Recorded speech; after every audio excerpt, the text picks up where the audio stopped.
Berhentian seseorang dari sebuah perusahaan atau pekerjaan sebelum waktu yang ditentukan, kita kenal biasanya dengan istilah. Tapi tahukah kamu bahwa resign itu mahal? Lah, si Doi ngomong apa tadi? Resign mahal? Gimana, gimana maksudnya? Nggak boleh resign gitu maksudnya? Hah? Apa sih?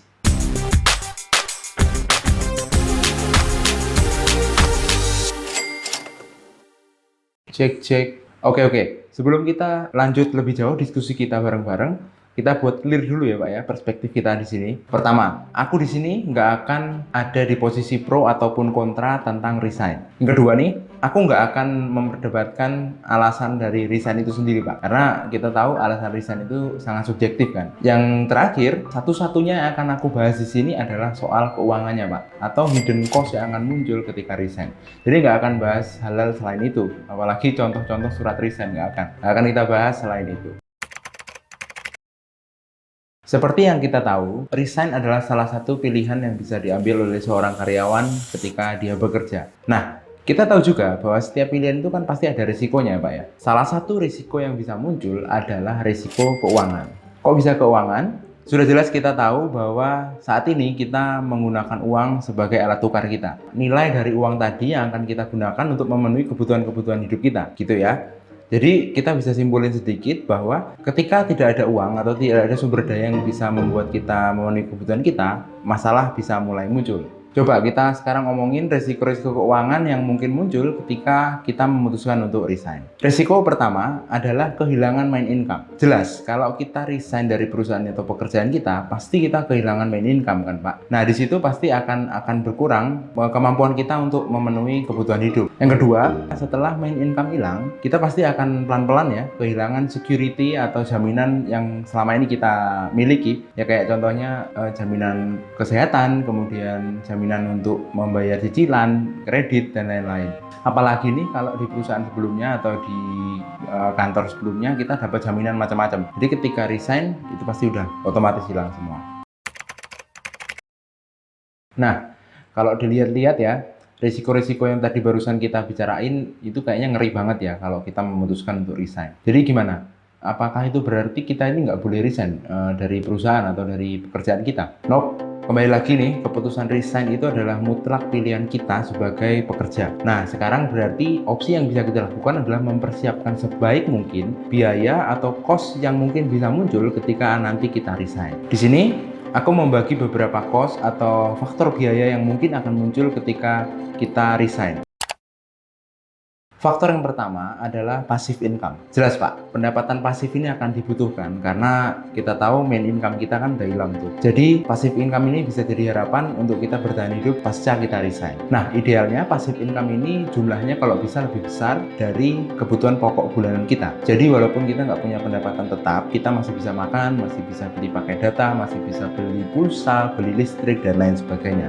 Lalu passive income ini didapetin dari mana aja sih? Sebenarnya banyak banget. Passive income ini bisa kita dapetin dari berbagai macam instrumen investasi yang kita miliki. Misalnya return dari investasi di deposito, di obligasi, atau juga bisa dari profit simpanan dari instrumen investasi kita, contohnya di emas, di saham, atau bentuk-bentuk lainnya.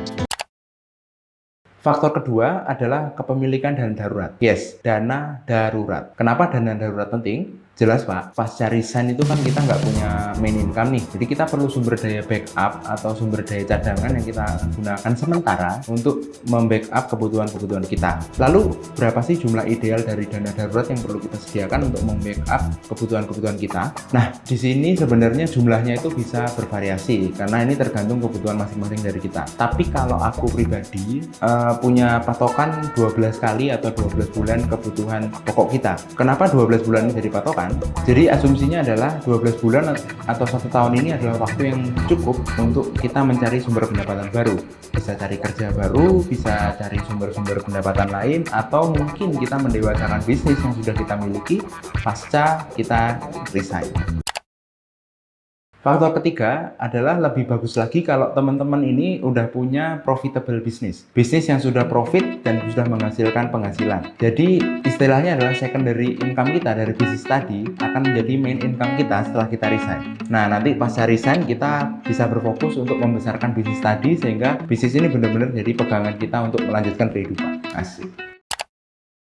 Nah, faktor terakhir yang menurutku bisa jadi option buat kita ketika kita memutuskan resign di luar ketiga faktor sebelumnya adalah kepemilikan asuransi. Jadi, at least kita punya 3 jenis asuransi ini, teman-teman. Asuransi jiwa, asuransi kesehatan, dan juga asuransi penyakit kritis. Kenapa penting? Ya jelas, setelah resign kan kita pasti kehilangan nih jaminan-jaminan yang mungkin diberikan oleh perusahaan atau kantor lama kita. Apalagi nih kalau jaminan dari perusahaan lama itu gila-gilaan alias tumpeh-tumpeh. Bisa-bisa ketika kondisi darurat terjadi pasca kita resign, balance sheet kita bisa kaget Pak, bisa shock gitu. Nah, dengan adanya asuransi, kira-kira kita bisa mengamankan kondisi darurat yang mungkin terjadi pasca kita resign. Nah, kalau gitu ada baiknya pas kita kerja sekarang ini, bisa tuh kita mulai cicil-cicil beli produk-produk asuransi yang mungkin akan kita butuhkan. Oke, overall, aku pribadi sih menghitung keseluruhan jumlah biaya atau cost yang mungkin akan timbul pasca kita resign itu bisa sampai mencapai 50 kali biaya pokok bulanan yang kita miliki. Gede banget ya cuy ya. Gede banget Pak. Gede sih itu. Gede. Sampai kita ke kesimpulan. Jadi gimana cuy? Jadi resign. Nah, ternyata kalau kita hitung-hitung kebutuhan atau cost yang mungkin timbul dari resign itu gede banget ya. Ada passive income, ada dana darurat, ada profitable business, bisa juga ada asuransi. Dari sini kita bisa simpulin bahwa resign itu bukan keputusan yang main-main cuy. Aku bisa bilang dasar keuangan kita atau dasar finansial kita mesti kuat banget sebelum kita benar-benar memutuskan untuk resign apapun alasannya. Dan semoga dari diskusi kita tadi kalian bisa memikirkan matang-matang sebelum memutuskan untuk resign atau cabut dari perusahaan. Kalau keputusan resign itu udah bulat banget dan kalian udah memang yakin buat resign, ya mulai disiapin nih kebutuhan-kebutuhan atau cost yang mungkin timbul ketika kita resign. Ya paling telat setahun lah sebelum resign itu bagus banget untuk mempersiapkan kebutuhan-kebutuhan kita ketika resign nanti. Lebih dini lebih bagus tentunya. Oke cuy, itu aja diskusi kita kali ini. Kalau kalian punya pertanyaan atau diskusi lain, boleh banget ditulis di kolom komentar, nanti kita bahas di situ. Boleh banget kalau teman-teman mau share video ini, kalau dirasa video ini memberi manfaat buat teman-teman.